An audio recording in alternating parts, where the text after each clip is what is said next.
Hello my dear viewers and listeners, আসসালামু আলাইকুম। আশা করি সকলে ভালো আছেন। তো বেশ কিছুদিন পর আমরা বুটস্ট্র্যাপের উপরে আরো একটা টিউটোরিয়াল নিয়ে আসলাম। আর এটা হচ্ছে বুটস্ট্র্যাপের 3য় নম্বর ক্লাস। আমরা গত পর্বে এই বিষয়গুলো নিয়ে আলোচনা করেছিলাম। বুটস্ট্র্যাপের যে কন্টেইনার আছে এটা নিয়ে আমরা আলোচনা করেছিলাম। তো আজকে যে জিনিসটা আমরা দেখবো সেটা হচ্ছে বুটস্ট্র্যাপের টাইপোগ্রাফি। তো আমি প্রথমে যে বুটস্ট্র্যাপটা আছে সেটা আমি ওপেন করে নিচ্ছি আমার ডিফল্ট যে ব্রাউজার আছে ব্রাউজারে। ওকে, এখান থেকে আমি গেট স্টার্টেডে যাব। যাওয়ার পর এখান থেকে আমি যাব কন্টেন্টে অথবা কম্পোনেন্টসে যেতে পারি আমরা। তো আমরা গত পর্বে কন্টেইনার এবং কন্টেইনার ফ্লুইড এটা নিয়ে আলোচনা করেছিলাম যে কন্টেইনার হচ্ছে কিছু মার্জিন প্যাডিং দিবে এবং এর ডিফল্ট যে ওয়েডথ হবে সেটা হচ্ছে সর্বোচ্চ 1200 পিক্সেল হবে বা 1170 পিক্সেলের মতো থাকে। তো 1200 পিক্সেল আমরা ধরে নিই। আর কন্টেইনার ফ্লুইড যেটা সেটা আরসিবি আর অনেক বেশি হবে। ওকে, তো আমি আজকে যে জিনিসটি নিয়ে আলোচনা করবো সেটা হচ্ছে বুটস্ট্র্যাপের টাইপোগ্রাফি। তো টাইপোগ্রাফি জিনিসটা বুঝতে হলে আপনাকে টাইপোগ্রাফির বিভিন্ন ধরন বুঝিয়ে দিতে হবে। সেজন্য আমি আমার অফিস ওয়ার্ডটা ওপেন করে নিচ্ছি। ওকে, তো আমি এখানে কিছু ডামি টেক্সট নিব, সেজন্য আমি ডামি টেক্সটগুলো নিয়ে নিই।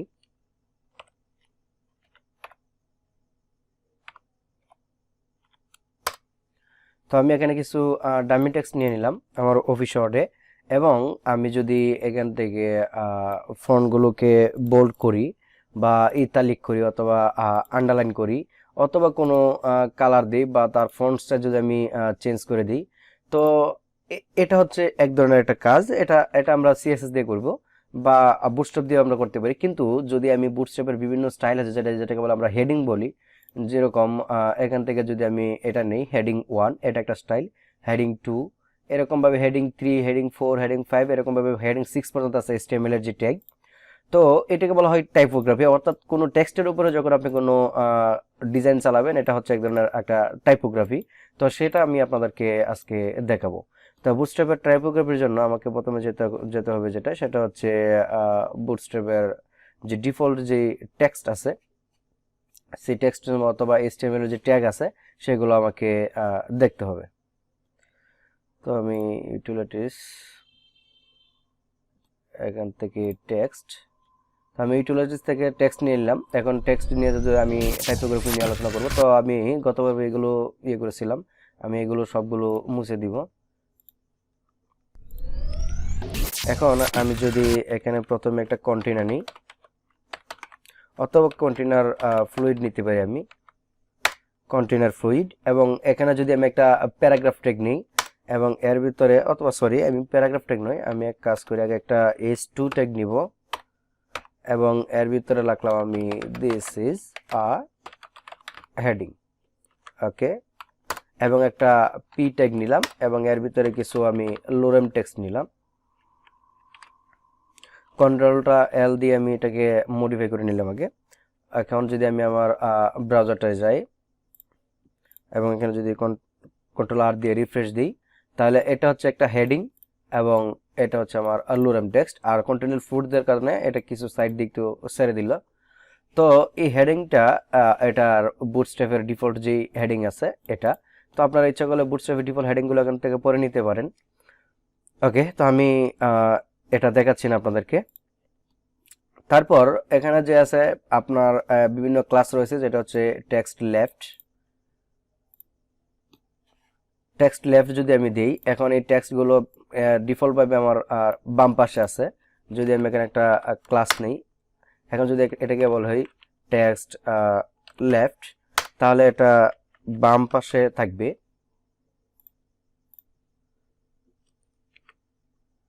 তো এটা কিন্তু এখন বাম পাশে আছে। এখন যদি আমি এটাকে টেক্সট লেফট না বলে যদি আমি বলি যে টেক্সট রাইট সেভ, এবং যদি এখানে রিলোড দেই, তাহলে খেয়াল করুন আমার এই যে পি টেকের টেক্সটগুলো রাইটে চলে গেল। আমি হেডিং টেকটাকেও নিয়ে যাই, এটা একটা ক্লাস দিতে হবে, class text right, control S control R, তাহলে এটা ডান দিকে চলে আসলো। তো এটা হচ্ছে এখন রাইটের। এখন যদি আমি বলি টেক্সট রাইট না বলে যদি বলি text center, control S control R, তাহলে এটা মাঝখানে চলে আসবে টেক্সট সেন্টার্স। এটা হচ্ছে বুটস্ট্র্যাপের টাইপোগ্রাফি। আরো দেখাচ্ছি। তো টেক্সটের জন্য এখানে বিভিন্ন ইয়ে করা আছে। তো আপনারা এই জিনিসটা খেয়াল করবেন, এটা শুধু হচ্ছে ক্লাস কল করা, বুটস্ট্র্যাপের ক্লাস কল করা, কারণ যেহেতু এটা একটা সিএসএস ফ্রেমওয়ার্ক, শুধুমাত্র সিএসএস এর যে ক্লাসগুলো আছে এগুলো কল করলেই হয়ে যায় কিন্তু। ওকে, তো পরে দেখি কি আছে আমাদের টেক্সট, তারপরে আবার আছে text S M left, S M right, এখানে বিভিন্ন ধরনের অপশন রয়েছে। তারপরে টেক্সটের উপরে বাকি যে জিনিসগুলো আছে সেগুলো আমি আপনাদেরকে দেখাচ্ছি। তো এগুলো দেখানোর জন্য আপনাদেরকে একটা জিনিস আমি ইয়ে করে দিই। এখন টেক্সট লিখে খেয়াল করেন, আমি টেক্সট লিখে যখন একটা হাইফেন দিলাম বা মাইনাস দিলাম, তখন খেয়াল করেন টেক্সটের উপরে যতগুলো সিএসএস কল করা আছে সবগুলো কিন্তু দেখাচ্ছে এখানে। খেয়াল করেন প্রথমে টেক্সট সেন্টার, রাইট, লেফট, তারপর হচ্ছে টেক্সট প্রাইমারি, এটা হচ্ছে কলার, অর্থাৎ কালার করার জন্য এই জিনিসটা ব্যবহৃত হয়। তো আমি যদি হেডিংটাকে কালার করতে চাই তাহলে আমি এভাবে কিন্তু আমার আগে এক্সটার্নাল সিএসএস বলে দিতে হচ্ছে যে স্টাইল, তারপরে এস2 ধরতে হয়েছে অথবা কোনো একটা ক্লাসকে ধরতে হয়েছে, কিন্তু বুটস্ট্র্যাপ সে নিজেই করে দিয়েছে, আমরা শুধু ইউজ করবো। যদি বলি আমি টেক্সট প্রাইমারি, তো টেক্সট প্রাইমারি একটা কলার, আমি আমার যে ব্রাউজারটা আছে এটাতে যদি এসে রিলোড দিই তাহলে এটা একটা কলার। আমি একটু টেক্সটটাকে সেন্টার করে নিচ্ছি। তো এখানে একাধিক ক্লাস কিন্তু কল করতে পারবো আমরা। টেক্সট সেন্টার, তো একটা কালারের কল করছি আর একটা টেক্সটকে সেন্টারে আনার জন্য কল করেছি। তো এখানে একটা সেন্টারে আছে, আর একটু জুম করে নিই আমি। তো এটা একটা সেন্টারের ক্লাস। আর আমি পি ট্যাগগুলো যদি এবার ক্লাস দিতে চাই, যদি আমি পি ট্যাগটিকে ধরে বলি টেক্সট প্রাইমারি না বলে যদি আমি বলি ডেঞ্জার, চলুন দেখি কোন কালার হয়। ডেঞ্জার লাল কালার হয়ে গেল। তো এটা হচ্ছে বুটস্ট্র্যাপের টেক্সট কালার, মানে আপনাকে শুধু কল করে দিবেন তাহলেই হয়ে গেল, আর কিছু না। তো এখন যদি টেক্সট ডেঞ্জার না বলে আমি যদি বলি টেক্সট সেকেন্ডারি, তাহলে এটা দেখবেন অন্যরকম কালার হয়ে গেল, এটা একটা অন্যরকম কালার হয়ে গেল। কালার শুধু করা আছে, আপনি শুধু কল করে দিবেন, এটি হচ্ছে বুটস্ট্র্যাপের কাজ। তারপরে যদি আমি বলি যে টেক্সট সেকেন্ডারি না বলে আমি যদি বলে দিই টেক্সট ইনফো, তাহলে এটা একটা কালার। ওকে, দেখি টেক্সট দিয়ে আরো কিছু আছে না। তারপর আছে ব্ল্যাক 15, বডি, ব্রেক, ক্যাপিটালাইজ, যদি আমি ক্যাপিটালাইজ দিই সবগুলো বড় হাতের হয়ে যাবে। রিলোড, সবগুলো প্রথম অক্ষর বড় হাতের হয়ে যাবে। যদি ক্যাপিটালাইজ না দিয়ে আমি যদি বলি text upper case, upper case হলে সব বড় হাতের, খেয়াল করেন সব বড় হাতের, তাহলে আমাকে কিন্তু আর ঘুরিয়ে ফিরে ক্লাস করতে হয়নি। তো আপনি একাধিক ক্লাস এখানে ব্যবহার করতে পারবেন, কোনো সমস্যা নেই। তো দেখি আরো টেক্সট দিয়ে কোনো কিছু বাকি থাকে কিনা। ওকে, ক্যাপিটালাইজ টেক্সট ডেকোরেশন নান, যদি আমি কতগুলো ইউএল নিই, ইউএল এর আন্ডারে এলআই, এর আন্ডারে আমি এ নিলাম, এবং এখানে আমি বললাম, তো এখানে কিন্তু একটা ডট আছে, এটা হচ্ছে টেক্সট ডেকোরেশন, আবার এর নিচেও আন্ডারলাইন আছে। তো আমি যদি এটাকে এবার একটা ক্লাস কল করে দিই এবং এটাকে আমি এলাকে ক্লাস কল করতে হবে, যদি এক একটা ক্লাস কল করে দিয়ে বলি যদি টেক্সট ডেকোরেশন নান, মানে কোনো ডেকোরেশন করবে না, রিলোড, সরি তাকে কল করলাম,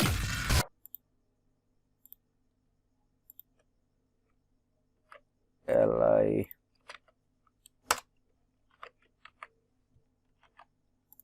রিলোড। এখন কিন্তু এটা কিন্তু টেক্সট ডেকোরেশন দেখাচ্ছে না। আর এলআইটাকে তুলতে হলে আমাকে যে ক্লাসটা করতে হবে সেটা হচ্ছে লিস্ট আনলিস্টেড, দেখি এটা কি আছে, আনস্টাইলেড, রিলোড, লিস্ট আনস্টাইলেড।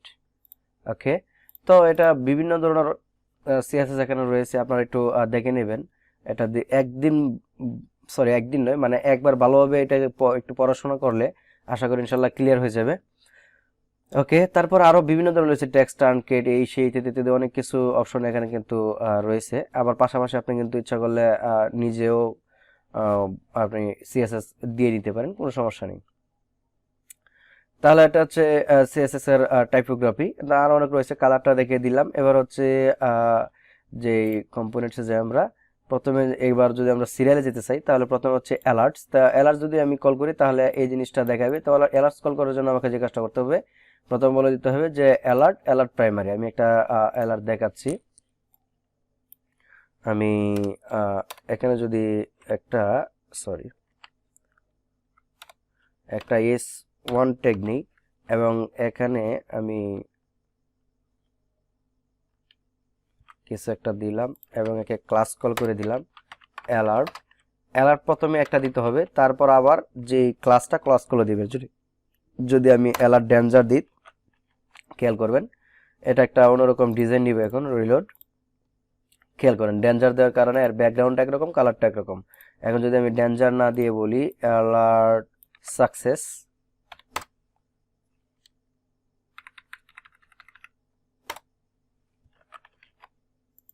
রিলোড, তাহলে এটা একটা কালার দিচ্ছে। তো এটা হচ্ছে বিভিন্ন কম্পোনেন্টস এর কাজ। তো আপনি আরো দেখে নেবেন অ্যালার্ট সাকসেস কিরকম দেখে এখানে দেওয়া আছে। যদি ডেঞ্জার হয়, ওয়ার্নিং হয়, অ্যালার্ট হয়, তারপরে ইনফো হয়, এগুলো দেখা দিচ্ছে। আবার ব্যাকগ্রাউন্ড কালারও ঠিক একই রকম। যদি আমি ব্যাকগ্রাউন্ড কালার নিতে চাই তাহলে আমি যেভাবে নিব, ওকে। যদি আমি ব্যাকগ্রাউন্ড কালার নিতে চাই, যে আমি অ্যালার্ট না নিয়ে যদি আমি এই H1 এর ব্যাকগ্রাউন্ড নিতে চাই তাহলে বলবো বিজি। যদি আমি ইনফো দিলে খেয়াল করবেন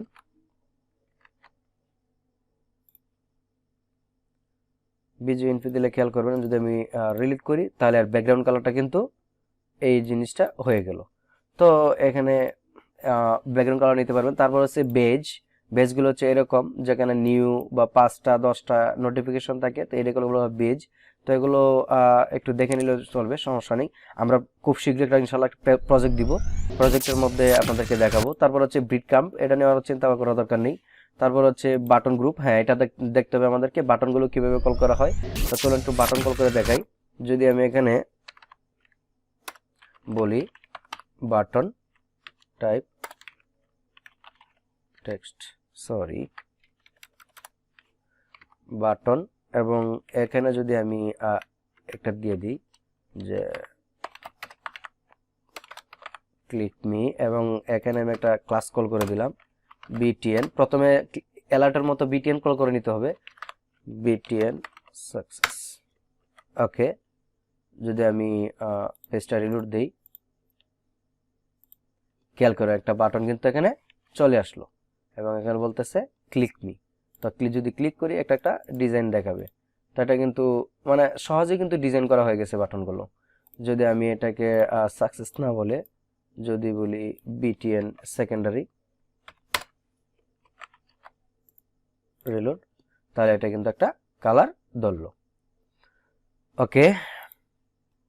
তো হচ্ছে বাটন গ্রুপের কালার। আরো বিভিন্ন কালার নিতে পারবেন, সাকসেস, ইনফো, ডেঞ্জার, বিভিন্ন কালার আপনি নিতে পারবেন। তারপর হচ্ছে কার্ড, তো এটা আমরা দেখাবো। কার্ড আমরা একটা ডিজাইন করেছিলাম, যদি আমার সিএসএস এর অ্যাডভান্স ক্লাসগুলো দেখে থাকেন তাহলে বুঝতে পারবেন যে কার্ড কিভাবে তৈরি করতে হয়। তো এটা কার্ড পূর্ব থেকে তৈরি করে আছে, আপনি শুধু খালি ব্যবহার করবেন, ওকে। তারপর হচ্ছে কেরোজল হচ্ছে স্লাইডার, এটা একটা কেরোজল স্লাইডার। তো এখানে একটা স্লাইডার, খেয়াল করুন, ফার্স্ট স্লাইডার, সেকেন্ড স্লাইডার। তো এটা একটা স্লাইডার, এটা অ্যাডভান্স লেভেলে দেখাবো আপনাদেরকে। তারপর হচ্ছে কলাপস হচ্ছে ড্রপ ডাউন তৈরি করা আছে, আমরা শুধু ব্যবহার করবো এখানে, যে কলাপস। তারপর হচ্ছে ড্রপ ডাউনস, এই ড্রপ ডাউনস গুলো তৈরি করা আছে। আমরা যে মেনু বার তৈরি করতাম, এই মেনু বার কিন্তু এখানে তৈরি করে আছে, আমরা শুধু খালি ব্যবহার করব। এটা হচ্ছে একদম ইজি একটা ব্যাপার, আপনার জন্য তৈরি করে রাখা হয়েছে, আপনি শুধু ব্যবহার করবেন, এটা পূর্ব থেকে তৈরি, ওকে। তারপর হচ্ছে ফর্মস, এখানে সুন্দর সুন্দর ফর্ম তৈরি করা আছে। এখানে সাবমিটে ক্লিক করে অ্যালার্টও দেখাবে, বিভিন্ন ফর্ম রয়েছে এখানে, খেয়াল করেন।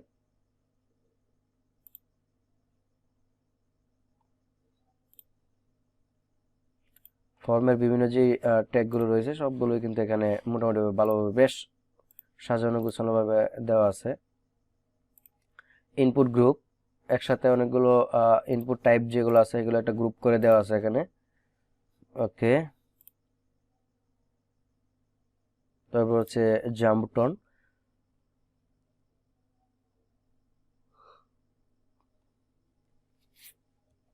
লিস্ট গ্রুপ, এটা একটা লিস্ট, এটা একটা লিস্ট, এটা একটা লিস্ট, ওভারঅল লিস্ট এটা। ওকে, মিডিয়া প্রজেক্ট এটা এখন আপাতত দরকার নেই। তারপর হচ্ছে মডেল, ভেরি ভেরি ইম্পর্টেন্ট। এই মডেলটা খুবই সুন্দর এবং খেয়াল করেন, এটা কিন্তু এটাকে বলা হয় মডেল। এই মডেলগুলো খুব ভালোভাবে বুটস্ট্র্যাপে করা আছে, যেটা নাকি বেশ কিছু ফ্রেমওয়ার্কই করা, সিএসএস ফ্রেমওয়ার্কে মোটামুটি সবগুলো ফ্রেমওয়ার্কে মডেল করে রাখে, তবে এই মডেলটা খুবই প্রয়োজনীয়।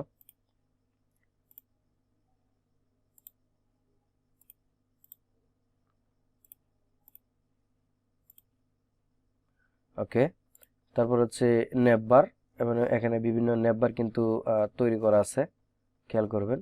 এই যে নেভবার, এখানে বিভিন্ন নেভবার তৈরি করা আছে, শুধু ব্যবহার করলেই হয়। ওকে, তারপর হচ্ছে নেভবার যে আসল নেভিগেশনগুলো আছে, হোম, ড্রপ ডাউন, বেশ তৈরি করা, শুধু ব্যবহার করলেই। ওকে, এখন প্রশ্ন হতে পারে যে শুধু বলে যাচ্ছি কেন, দেখা যাচ্ছে না কেন? না, আমি যখন প্রজেক্ট করব তখন প্রজেক্টে দেখাবো, এটা নিয়ে এখন দেখি অযথা সময় নষ্ট করে লাভ নেই। তারপর হচ্ছে পেজিনেশন, সুন্দর সুন্দর পেজিনেশন কিন্তু বুটস্ট্র্যাপ দিয়ে করা থাকে, আমাদের এত কষ্ট করতে হয় না, পূর্ব থেকে তৈরি করা আছে এগুলো। ওকে, পপ বার্স, এটাকে বলা হয় পপ বার্স। এটা একটা পপ বার, এটা একটা পপ বার, এটা একটা পপ বার। ওকে, প্রোগ্রেস বার, খেয়াল করুন, এগুলোকে বলা হয় প্রোগ্রেস বার। তো আমাদের মোটামুটিভাবে বেশ কিছু জিনিস আমাদের জানা হয়ে গেল। আমাদের এখন আর এত ইয়েটা নেই, গুরুত্বপূর্ণ কোনো ইয়ে নেই। আমাদের যা আছে এখন শুধু প্রজেক্টে হাত দেবো তাহলেই হলো। তো আমাদের যা মোটামুটিভাবে দেখানো হয়ে গেছে বুটস্ট্র্যাপের তত গুরুত্বপূর্ণ বিষয়গুলো।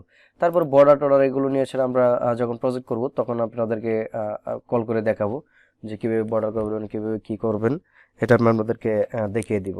তো আপাতত এই পর্যন্তই, মনে করেন যে বুটস্ট্র্যাপ শেষ। ইনশাল্লাহ আগামী ক্লাসে আমরা বুটস্ট্র্যাপের যে প্রজেক্ট আছে প্রজেক্ট নিয়ে আলোচনা করবো, এবং শুধু বুটস্ট্র্যাপের নয়, এক কথায় আমাদের সিএসএস, জেএসএস এবং জাভাস্ক্রিপ্টের যেই প্লাগইনস সম্পর্কে আমরা মোটামুটি একটা ধারণা হয়ে গেছে। তো আমরা ইনশাল্লাহ আগামী ক্লাসে একটা প্রজেক্ট করবো, আর প্রজেক্টের একটা ওভারভিউ আমি আপনাদেরকে দেখিয়ে দিই যে কোন ধরনের প্রজেক্ট আমরা করতে যাচ্ছি। আমি একটা প্রজেক্টের একটা ইমেজ তৈরি করে রেখেছিলাম, এই প্রজেক্টটা আমরা করব, এটা একটা ব্লক প্রজেক্ট। তো এটা আমরা করব, প্রজেক্টটা ঠিক এরকম ডিজাইনটা হবে। তো এই প্রজেক্টটার এটা হবে মেনু বার, এখানে তার লোগোটা থাকবে, একের দিকে কিছু ক্যাটাগরি, আর্কাইভস এবং লেটেস্ট যে পোস্ট আছে, তারপরে পপুলার পোস্ট, তারপরে হচ্ছে অ্যাডস এর জন্য জায়গা, এবং কিছু হেল্প ইনস্ট্রাকশন দেওয়া থাকবে। আর এই পাশ দিয়ে, বাম পাশ দিয়ে থাকবে আমাদের যে ব্লগগুলো, আমরা যে ব্লগ পোস্ট করব এই পোস্টের ব্লগগুলো এদিক দিয়ে থাকবে। তো এখানে ইমেজ সহ থাকবে, এবং কতটা কমেন্ট করেছে বা কোন ক্যাটাগরির আন্ডারে কত তারিখে করা হয়েছে, এবং নিচে পেজিনেশন, রিড মোর বাটন, তাছাড়া এখানে একটা সাবস্ক্রিপশন মেল বক্স, তারপরে নিচে হচ্ছে কিছু যেই লোগো আছে কোম্পানির যে প্রোফাইল আছে, যে বিভিন্ন সোশ্যাল মিডিয়ার প্রোফাইল, সেটা দেখানো হবে। তো ইনশাল্লাহ মোটামুটিভাবে আমাদের একটা প্রজেক্ট আমরা তৈরি করার চেষ্টা করবো, এবং এর মতোই একটা প্রজেক্ট তৈরি করবো ইনশাল্লাহ। তো আপনাদের কাছে ওয়েব পেজ তৈরি করার জন্য যেই ধাপগুলো দরকার মোটামুটিভাবে আশা করি ইনশাল্লাহ পাস করে ফেলেছেন, যদিও অ্যাডভান্স নয়, কিন্তু বিগিনার্স হিসাবে আপনি পাস করে ফেলেছেন। তো এখন এই ডিজাইনটা আমরা ইনশাল্লাহ আগামী পর্বে বুটস্ট্র্যাপ দিয়ে চার্মিং ভাবে করার চেষ্টা করব। তো ততক্ষণ ভালো থাকুন, সুস্থ থাকুন, এবং আমার ভিডিওগুলো মনোযোগ দিয়ে দেখতে থাকুন। আর যারা এখন আমার চ্যানেলটি সাবস্ক্রাইব করেননি, দয়া করে সাবস্ক্রাইব করে নিন। ধন্যবাদ সকলকে, আসসালামু আলাইকুম।